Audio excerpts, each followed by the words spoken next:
viac ako 900 konských síl. A Punto, predpokladám, že to bude GT v turbe. To znamená, objemovo by to mala byť zo série 1.4 oturbená.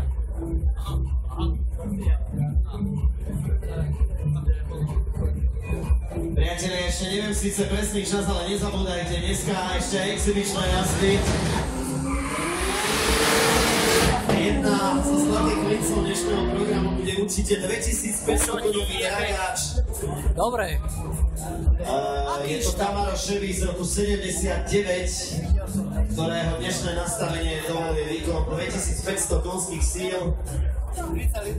Toto je medveď, ktorý ma dosť prekvapil, diesláčik dosahujúci brutálne časy.